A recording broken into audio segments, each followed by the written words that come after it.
الرحمن الرحيم الحمد لله وكفى وسلام على عباده الذين اصطفى أما بعد فأعوذ بالله من الشيطان الرجيم بسم الله الرحمن الرحيم ولا تقتلوا أولادكم خشية إملاق نحن نرزقهم وإياكم إن قتلهم كان خطأ كبيرا ولا تقربوا الزنا إنه كان فاحشة وساء سبيلا صدق اللہ العظیم۔ یہ سورہ بنی اسرائیل کا تیسرا رکوع ہے۔ اس پورے رکوع میں بلکہ اس سے پہلے کے رکوع میں بھی اللہ تعالیٰ نے بندوں کو بہت سارے حکم دیے ہیں، بہت سارے احکامات دیے ہیں، کچھ کرنے کے کام بتائے ہیں اور کچھ بچنے کے کام بتائے ہیں۔ کچھ کاموں کے کرنے کا حکم دیا ہے اور کچھ کاموں سے بچنے کا حکم دیا ہے۔ تو جو بچنے کے کام ہیں ان میں سے چند آپ کے سامنے عرض کیے جائیں گے۔ اللہ تعالیٰ فرماتے ہیں وَلَا تَقْتُلُوا أَوْلَادَكُمْ خَشْيَةَ إِمْلَاقٍ، اپنی اولاد کو تنگ دستی کے ڈر سے قتل مت کرو، یعنی یہ سوچ کر کہ ان کو کون کھلائے گا، میں ان کو کہاں سے پال سکوں گا، کھانے کا کیسے انتظام کر سکوں گا، اتنے بچوں کو میں کیسے پال سکوں گا، تو یہ سوچ کر تنگ دستی کے ڈر سے اپنے بچوں کو قتل مت کرو۔ نحن نرزقهم وإياكم، اللہ تعالیٰ کہتے ہیں کہ ہم ان بچوں کو بھی روزی دیں گے، تمہیں بھی روزی دیں گے۔ ان قتلهم كان خطأ كبيرا، اس لیے کہ اولاد کا قتل کرنا یہ بڑا گناہ ہے۔ ایک ہے اولاد کو زندے بچے کو قتل کرنا، اور ایک ہے جو حمل میں ہے، رحم میں ہے، حمل ضائع کر دینا، یہ بھی اس میں داخل ہے۔ 4 مہینے اگر حمل پر گزر جائیں تو اس کے بعد اس میں روح ڈال دی جاتی ہے، اس کے بعد حمل کا گرانا یہ بچے کو قتل کرنے کے برابر ہے۔ اس سے پہلے گنجائش ہے کیا حمل کے گرانے کی؟ تو اس کے بہت سارے لمبے شرائط ہیں جن کی بنیاد پر گنجائش ہو سکتی ہے، لیکن بہرحال جو بات ہے وہ یہ کہ اللہ تعالیٰ جب اولاد دینا چاہیں تو روکنے، منع کرنے اور اس کو ضائع کرنے کا بندے کو کیا حق حاصل ہے؟ اور اولاد کی کثرت یہ مطلوب ہے، خود انسان کے لیے بھی اس میں نفع ہے، اور اللہ کے نبی علیہ السلام نے بھی فرمایا تزوجوا الودود الولود فإنی مکاثر بکم الامم یوم القیامہ، کہ زیادہ بچے جننے والی اور زیادہ محبت کرنے والی عورتوں سے نکاح کرو، اس لیے کہ میری امت کی کثرت پر قیامت کے دن میں فخر کروں گا۔ تو اولاد کا زیادہ ہونا یہ مطلوب ہے شریعت میں، لیکن اب معاملہ ایسا ہے کہ ہم دو ہمارے دو، یا پھر ہم دو ہمارا ایک، اب تو وہاں تک آ گیا ہے، اب اس سے آگے گاڑی جاتی ہی نہیں ہے۔ وجہ اس کی یہی ہے کہ اب نہ عورتوں میں استعداد رہی اور نہ مردوں کو اللہ کی ذات پر یقین ہے، نہ عورتیں بچوں کو پالنے، پوسنے، پرورش کرنے کے موڈ میں ہیں کہ ہر ایک کو اپنی اپنی مصروفیتیں زیادہ ہیں۔ پہلے کی عورتیں ایسی تھیں کہ ان کے 10 بچے، 20 بچے ہوتے تھے، سارے بچوں کو تنہا ایک عورت پالتی تھی۔ آج ایک بچہ ایک عورت سے نہیں پالا جا رہا ہے۔ وجہ اس کی یہی ہے کہ پہلے نہ موبائل تھا، نہ نیٹ تھا، نہ واٹس ایپ تھا، نہ انسٹاگرام تھا، نہ فیس بک تھا، کچھ نہیں تھا، بس یہی بچے تھے، شوہر تھے، ماں باپ تھے، رشتہ دار تھے، انہی کے ساتھ وقت گزرتا تھا۔ آج ان کا وقت ان کو دے دیا گیا ہے، جس کی وجہ سے اولاد کی طرف کوئی دھیان نہیں اور اولاد بوجھ نظر آتی ہے۔ بچہ ذرا ستائے ماں چڑچڑ ہو جاتی ہے، بچہ ذرا نخرے کرے اور ذرا انداز سے پیش آئے تو باپ کا مزاج بگڑ جاتا ہے۔ وجہ یہی ہے کہ اس کے موبائل کے وقت میں خلل ہو رہا ہے، اس کے واٹس ایپ چیک کرنے میں خلل ہو رہا ہے، جس کی وجہ سے اب وہ بچے کو دیکھنے کے لیے تیار نہیں ہے، بچے کے ساتھ کھیلنے کو تیار نہیں ہے، بچے کے ساتھ بات کرنے کو تیار نہیں ہے۔ اللہ کے رسول علیہ الصلاۃ والسلام کی زندگی ہم دیکھیں گے تو اندازہ ہوگا کہ اللہ کے نبی علیہ الصلاۃ والسلام اپنے نواسوں کے ساتھ کھیلتے تھے، ان کو وقت دیتے تھے، ان کے ساتھ دل بہلایا کرتے تھے ان کا۔ آج ماں باپ کے لیے یہ بہت بڑی بات ہے، یہ جملہ یاد رکھنا چاہیے۔ بچپن میں اگر ہم نے بچوں کو وقت نہیں دیا تو بچپن میں بچے ہمیں وقت نہیں دیں گے۔ بچپن میں اگر ہم نے بچوں کو وقت نہیں دیا تو بچپن میں جب ہمیں ضرورت ہوگی بچوں کی، اس وقت بچے ہمیں وقت نہیں دیں گے۔ تو اس لیے اولاد کو وقت دینا، اولاد کی تربیت کرنا، ان کا دل بہلانا، ان کے ساتھ کھیلنا۔ بچے چاہتے ہیں کہ ہمارے ماں باپ ہمارے ساتھ کھیلیں، بیٹھیں، ہمارا دل بہلائیں۔ تو اس لیے اللہ تعالیٰ فرماتے ہیں کہ تنگ دستی کے ڈر سے اولاد کو قتل مت کرو۔ آج بہت عام ہے حمل گرانا، حمل کا ضائع کرنا بہت عام ہے، جبکہ یہ گناہ کبیرہ ہے، اس سے بچنا چاہیے۔ اگر ایسی کوئی شدید اور سخت مجبوری پیش آ گئی تو علماء سے رجوع کر کے، مفتیان اکرام سے مسئلہ معلوم کر کے اس کے بعد کوئی قدم اٹھانا چاہیے۔ ڈاکٹر نے بول دیا تو فیصلہ ختم، ایسا نہیں ہے۔ ہم پابند ہیں اللہ کے حکم کے، ہم پابند ہیں رسول اللہ کی شریعت کے، تو کوئی بھی کام ہمارا اللہ کے حکم کے خلاف نہیں ہوگا، کوئی بھی کام ہمارا سرکار دو عالم صلی اللہ علیہ وسلم کی پاکیزہ مبارک مقدس شریعت کے خلاف نہیں ہوگا۔ آپ کا لایا ہوا طریقہ سب سے اچھا طریقہ ہے، اس سے اچھا طریقہ دنیا میں کوئی اور نہیں ہے۔ اس پر ہمارا ایمان ہے، اس پر ہمارا یقین ہے، اور یہ عقیدت رکھنے والے امتیوں کا نہیں ہے یہ اقرار، بلکہ غیروں نے بھی اقرار کیا ہے کہ جو طریقے رسول اللہ کے ہیں اس میں سب سے زیادہ فائدہ ہے۔ آج ایک ایک سنت پر سائنسدان تحقیق کر کے بتاتے ہیں کہ اس سنت پر عمل کرنے میں یہ فائدہ ہے، جبکہ آج سے 1500 سال پہلے سرکار دو عالم صلی اللہ علیہ وسلم اپنے ماننے والوں کو اور پوری دنیا کو بتا کر گئے ہیں۔ نہ اس وقت کوئی سائنس تھی، نہ اس وقت کوئی ریسرچ تھا، لیکن اللہ کے نبی سب کچھ بتا کر گئے۔ آج سائنس تحقیق کر کے بتاتی ہے کہ اس سنت پر عمل کریں گے تو یہ فائدہ ہے۔ گردن کا مسح جو کرتے ہیں اس کے بھی فائدے سائنسدانوں نے لکھے ہیں۔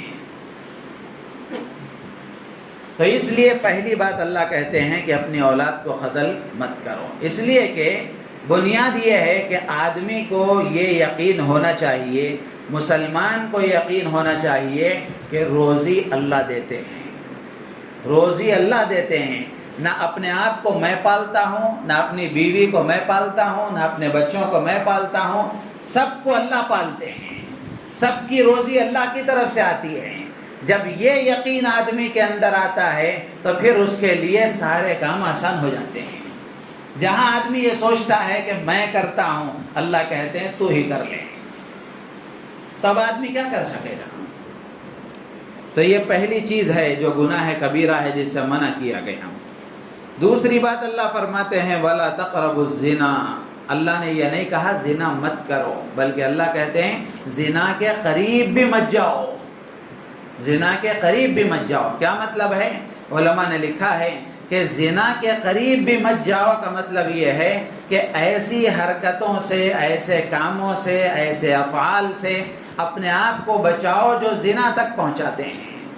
جیسے مثال کے طور پر نامحرم عورتوں کو دیکھنا، نامحرم لڑکیوں کو دیکھنا، پھر اس کے بعد میں تعلقات پیدا کرنا، واٹس ایپ میں چیٹنگ کرنا، فیس بک میں چیٹنگ کرنا، یا ملنا جلنا، ان کے ساتھ بے تکلفی کی گفتگو کرنا، ان کے ساتھ تنہائی اختیار کرنا، یہ سارے اسباب ہیں جو آخر نتیجے تک لے کر جاتے ہیں۔ تو اللہ فرماتے ہیں ان سب سے بچو، یہ سب حرام ہیں، یہ سب ناجائز ہیں۔ کسی اجنبی عورت سے، کسی اجنبی عورت پر شہوت کی نگاہ ڈالنا، کسی اجنبی عورت سے خواہش کے ساتھ گفتگو کرنا، یہ سب حرام میں داخل ہے۔ اور یہ بات بھی یاد رکھنا چاہیے، یہ آج ہمارے معاشرے میں عام ہے کہ کسی سے رشتہ طے ہو گیا، کسی لڑکی سے رشتہ طے ہو گیا، بات چیت طے ہو گئی، تب ہے ماحول ایسا بن گیا ہے کہ 2 سال کے بعد نکاح کریں گے، 1 سال کے بعد نکاح کریں گے۔ پہلے وہ نکاح ہی طے ہوا ہے 30 سال کی عمر میں، اب پھر ایک اور 2 سال کے بعد ہوگا۔ بہت بری بلا ہے نکاح میں تاخیر کرنا، یہ نوجوان کو بے حیا بنانا ہے۔ نکاح میں تاخیر کرنا علماء نے لکھا ہے اولاد پر ظلم ہے۔ نوجوان بہت خوش ہو جائیں گے، پہلے اپنے آپ کو قابل بنانا ضروری ہے، اپنے آپ کو اس قابل بنانا ضروری ہے ہر اعتبار سے۔ تو علماء نے لکھا ہے کہ کسی لڑکی کے ساتھ میں رشتہ طے ہو گیا تو جب تک میں نے قبول کیا نہیں کہتا، اس وقت تک وہ اجنبی ہی ہے، اس وقت تک وہ اجنبی ہی ہے۔ نہ اس سے گفتگو کی جا سکتی ہے، نہ اس سے بات چیت کی جا سکتی ہے، نہ اس کو دیکھا جا سکتا ہے، نہ اس کے ساتھ بیٹھا جا سکتا ہے۔ لیکن آپ دیکھ رہے ہیں ماحول کیا ہے، معاشرہ کیا ہے۔ جیسے ہی بات طے ہوئی، یہاں کا نمبر وہاں جاتا ہے، وہاں کا نمبر یہاں آتا ہے، اور گھنٹوں گفتگو ہوتی ہے۔ علماء نے یہاں تک لکھا ہے، اللہ والے کہتے ہیں کہ نکاح آدمی کا ہو جائے، ایسا بھی ہوتا ہے کہ کسی مجبوری کی وجہ سے نکاح کروا دیا گیا، رخصتی 1 سال کے بعد ہوگی، رخصتی 1 سال کے بعد ہوگی، اس میں بھی نکاح کی برکتوں سے محرومی ہے۔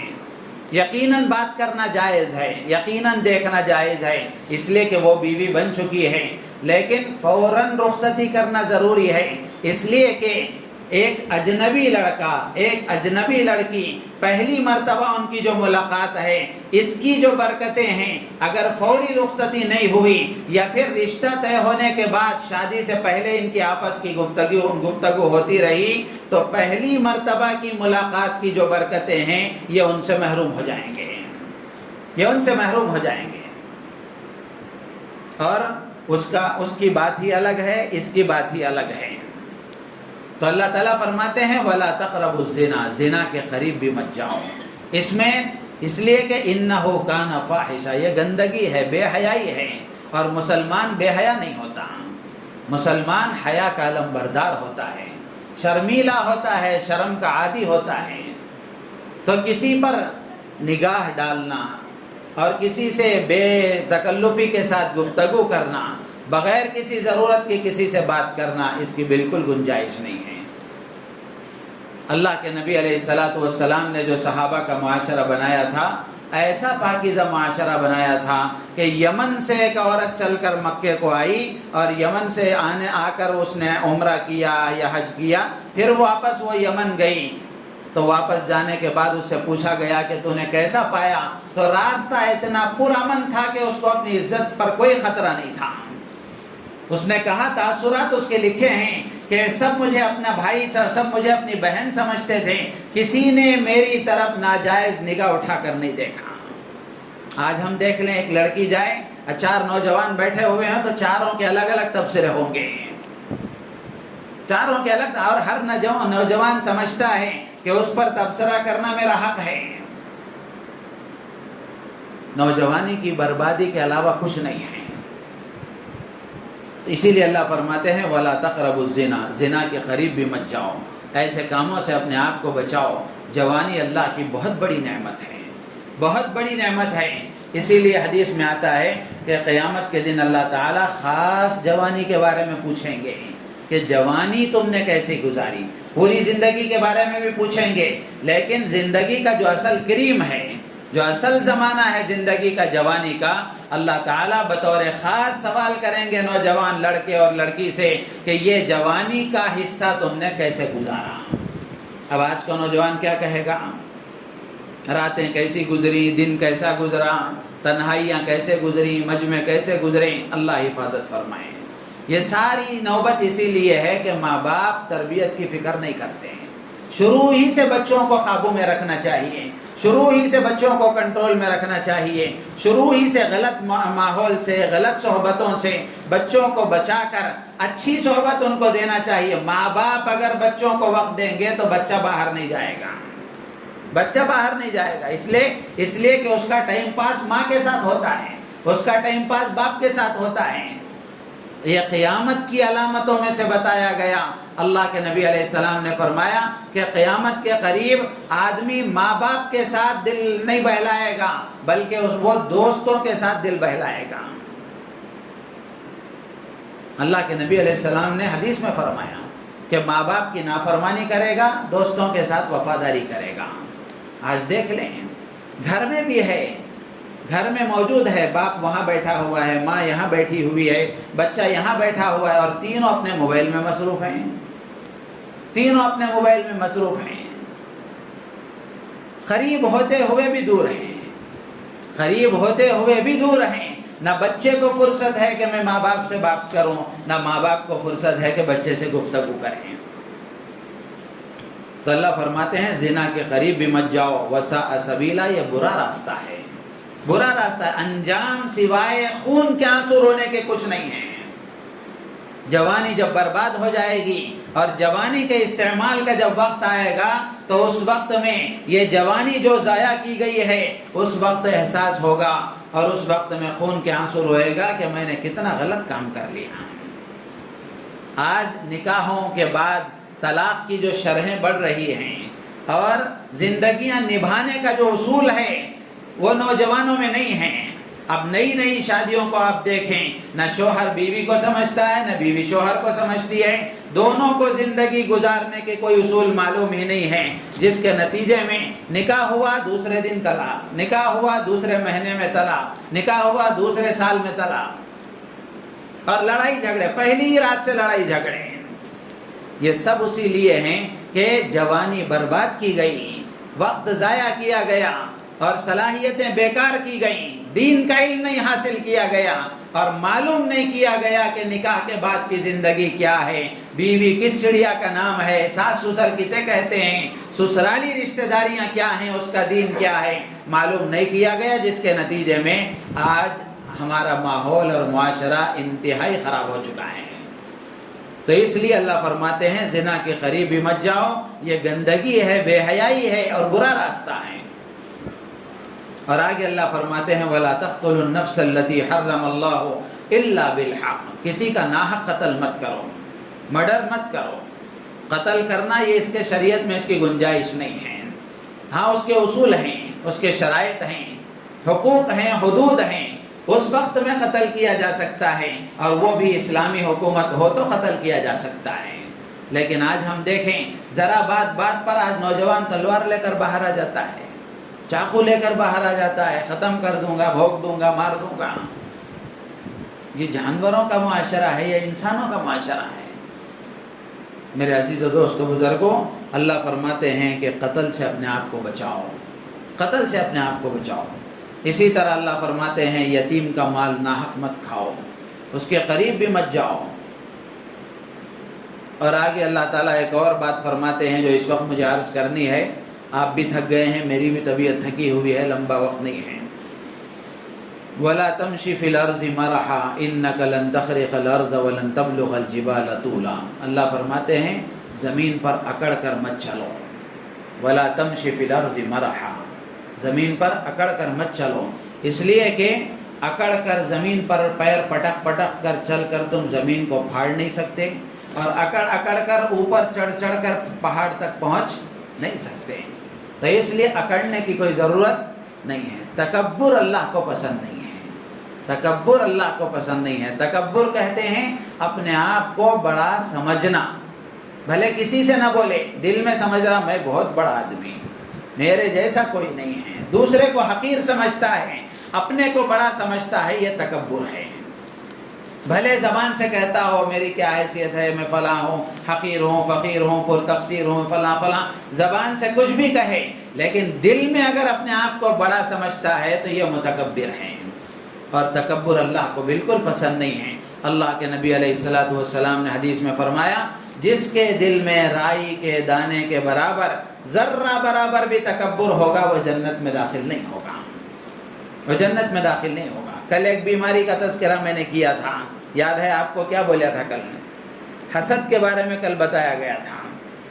آج یہ تکبر ہے، یہ بھی معاشرے کو توڑنے والی چیز ہے، یہ بھی معاشرے کو توڑنے والی چیز ہے۔ انسان کی طبیعت ہے کہ انسان ایسے آدمی کے ساتھ اٹھنا بیٹھنا پسند کرتا ہے جو بااخلاق ہو، متواضع ہو، اپنے آپ کو چھوٹا سمجھ کر لوگوں کو جوڑنے والا ہو، ایسوں کے ساتھ بیٹھنا پسند کرتا ہے۔ جو میں بڑا متکبر ہوتا ہے، لوگ اس سے پسند نہیں کرتے۔ حضرت علی رضی اللہ تعالیٰ عنہ فرمایا کرتے تھے متکبر کا کوئی دوست نہیں ہوتا، متکبر کا کوئی دوست نہیں ہوتا۔ ہاں کچھ چیلے ہو جائیں گے وقتی طور پر، اس کے نقصان سے، اس کے شر سے بچنے کے لیے، اس کی ہاں میں ہاں ملانے کے لیے، اپنے مطلب کے لیے اس کے ساتھ ہو جائیں گے، لیکن ان کے دل میں بھی اس کی قدر نہیں ہوگی، ان کے دل میں بھی اس کی قدر نہیں ہوگی۔ اور تکبر ایسی بری بلا ہے، اللہ کے نبی علیہ الصلوۃ والسلام نے فرمایا کہ جو آدمی تواضع اختیار کرتا ہے، تکبر کا اپوزٹ اور اگینسٹ کیا ہے؟ تواضع، اپنے آپ کو چھوٹا سمجھنا۔ اللہ کے نبی فرماتے ہیں کہ جو آدمی تواضع اختیار کرتا ہے، من تواضع للہ رفعہ اللہ، کہ جو آدمی اللہ کے لیے اپنے آپ کو چھوٹا سمجھتا ہے، اللہ اسے سر بلند کر دیتے ہیں، اونچا کر دیتے ہیں، اس کے مرتبے بڑھا دیتے ہیں۔ اللہ کے نبی علیہ الصلوۃ والسلام فرماتے ہیں کہ جو تواضع اختیار کرتا ہے اللہ اسے بلند کر دیتے ہیں، یہاں تک کہ وہ اپنی نگاہ میں اپنے آپ کو چھوٹا سمجھ رہا ہوتا ہے، لوگوں کی نگاہ میں اللہ اسے بہت بڑا بنا دیتے ہیں، بہت بڑا بنا دیتے ہیں۔ اور جو آدمی اپنے آپ کو بڑا سمجھتا ہے، تکبر کرتا ہے، اللہ کے نبی فرماتے ہیں کہ اللہ تعالیٰ اسے ذلیل کر دیتے ہیں، اسے ذلیل کر دیتے ہیں۔ حدیث کے الفاظ ہیں اللہ تعالیٰ اسے ذلیل کر دیتے ہیں، یہاں تک کہ وہ اپنی نگاہ میں تو اپنے آپ کو بڑا سمجھ رہا ہوتا ہے، لیکن لوگوں کی نگاہ میں کتے اور خنزیر سے بھی زیادہ ذلیل ہو جاتا ہے۔ یہ اللہ کے نبی کے الفاظ ہیں۔ ایک اور روایت میں اللہ کے نبی علیہ السلام نے فرمایا کہ قیامت کے دن متکبر اور تکبر کرنے والوں کو، اپنے آپ کو بڑا سمجھنے والوں کو اللہ تعالیٰ چونٹی کے برابر انسانوں کی شکل میں اٹھائیں گے، چونٹی کی شکل میں ان پر ذلت ہوگی، برسائی جائے گی، ذلت برسائی جائے گی، اور ان کو جہنم کے ایک مخصوص جگہ لے جایا جائے گا، ایک مخصوص خانے میں ان کو لے جایا جائے گا، اور وہاں جہنمیوں کا جو خون اور پیپ ہوتا ہے وہ پینے کے لیے ان کو دیا جائے گا۔ اللہ ہماری حفاظت فرمائے۔ تکبر جہاں آتا ہے وہاں توڑ پیدا ہوتا ہے، وہاں توڑ پیدا ہوتا ہے۔ جیسے مثال کے طور پر میاں بیوی ہے، میاں بیوی میں کوئی مسئلہ ہو گیا، بیوی بولنے لگی، شوہر خاموش ہو جائے، مسئلہ ختم ہو جائے گا۔ شوہر کو غصہ آیا اور غصے میں شوہر کچھ بولنے لگا، بیوی تھوڑی دیر کے لیے برداشت کر لے اور بیوی تھوڑی دیر کے لیے خاموش ہو جائے، مسئلہ رفع دفع ہو جائے گا۔ جہاں یہ بات آتی ہے یہ کون ہوتا ہے مجھے بولنے کے لیے، بیوی بھی بولنا شروع کریں، یا پھر یہ کون ہوتی ہے بولنے کے لیے، مرد کو غیرت آ کر اپنی مردانگی دکھانے کے لیے وہ بولنا شروع کریں، تو سوائے توڑ کے، نفرتوں کے، عداوتوں کے کچھ اور حاصل نہیں ہوتا۔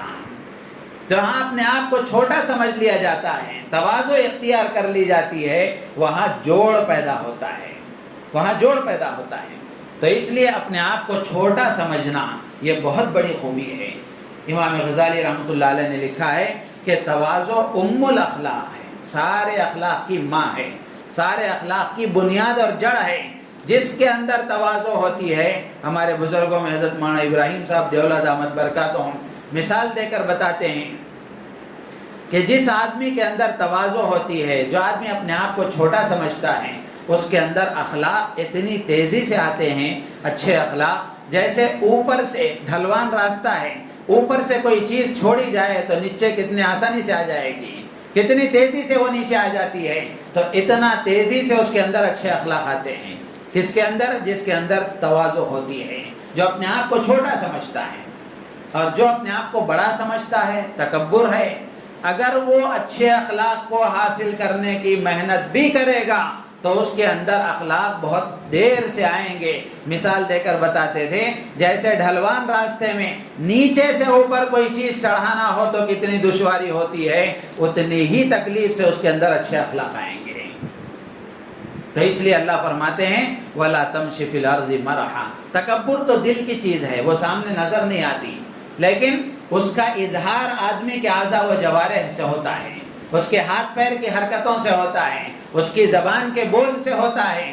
اسی لیے اللہ فرماتے ہیں تکبر ظاہر کرنے والی ہر چال اللہ کو پسند نہیں ہے، تکبر ظاہر کرنے والا حل بول اللہ کو پسند نہیں ہے، تکبر ظاہر کرنے والی کوئی حرکت اللہ کو پسند نہیں ہے۔ ایک اور روایت میں اللہ کے نبی نے فرمایا الکبریاء ردائی، بڑائی میری چادر ہے۔ بڑا اللہ ہے، کوئی بڑا نہیں ہے، بڑا سب سے بڑا اللہ ہے۔ تو اللہ فرماتے ہیں بڑائی میری چادر ہے، جو اس کو چھیننے کی کوشش کرے گا میں اسے جہنم میں پھینک دوں گا۔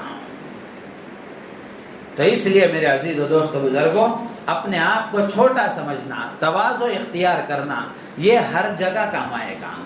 جو آدمی تواضع اختیار کرتا ہے وہ ہر فیلڈ میں چلتا ہے، ہر جگہ اس کی آؤ بھگت ہوتی ہے، ہر جگہ لوگ اس سے محبت کرتے ہیں، اس کو پسند کرتے ہیں، اس کو چاہتے ہیں۔ جو میں کی رٹ لگاتا ہے لوگ اس سے قریب ہونا پسند نہیں کرتے ہیں۔